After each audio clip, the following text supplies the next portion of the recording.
Okay.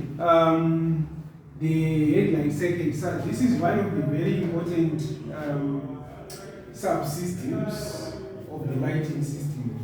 The basic function of a headlight circuit is to increase the illumination of the road ahead. That is to improve illumination in conditions that we refer to as the poor visibility. Where we have poor visibility, we will complement that by using the regular headlights. The components that we have in the headlight circuit, of course, we do have the battery. The battery supplies the power. The power is supplied to a multi-stage switch. The multi-stage switch here operates the park lights in front and the tail lights in the rear. That is at the first stage. The second stage supplies power to the dip switch. Then the dip switch is a two-way switch that does not have a neutral position. And at the dip switch, the driver is going to select either to use high beam or low beam, depending on the conditions that we have on the road. According to the law, the driver has to switch over to low beam in order to avoid dazzling the other drivers coming from the opposite direction. That's why the vehicle is going to be equipped with with the headlamps that have got double filaments. That's a double filament lamp, that's a double filament lamp, where one of the filaments is for high beam, the other one is for low beam, both left and right.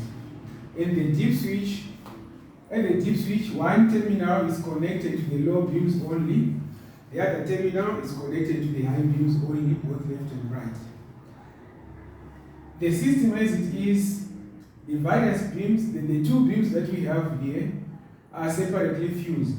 What we are saying is, this fuse is for the high beams, the other fuse is for the low beams. So when we are working on this system, we have to remember that each and every one of the subsystems, that is each and every one of the beams is fused separately. It's fused separately. That is, if the low beam fuse blows, it will only interfere with the low beam.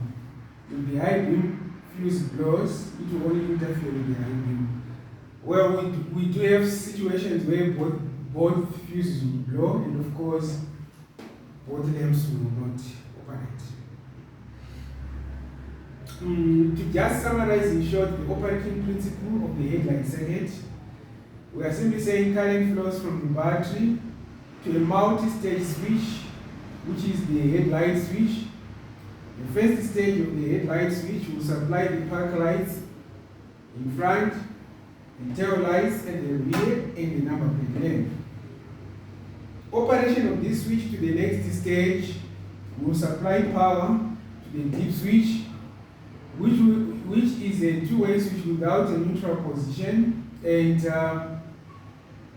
the driver will use it to select either high beam or low beam, depending on whether we are passing the other driver from the opposite direction.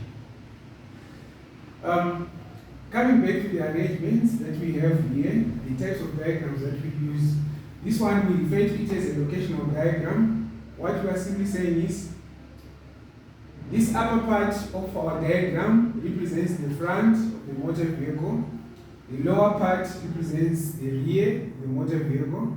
So we are representing the lamps with their approximate positions that they have on the new motor vehicle.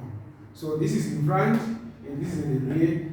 What we are implying now is, in front we do have two headlamps, double filament lamps, and two park lights. And we of course have a warning light in the dashboard to indicate that the high beam is switched on.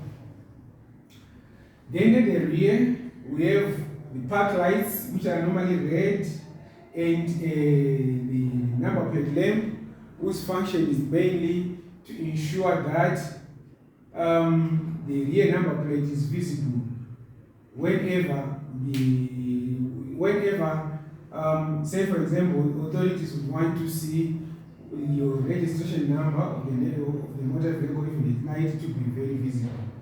So this one is one of the obligatory lamps. While it may look like something which is not important, but in law it is a must for a vehicle to be equipped with this type of what? This type of lamps.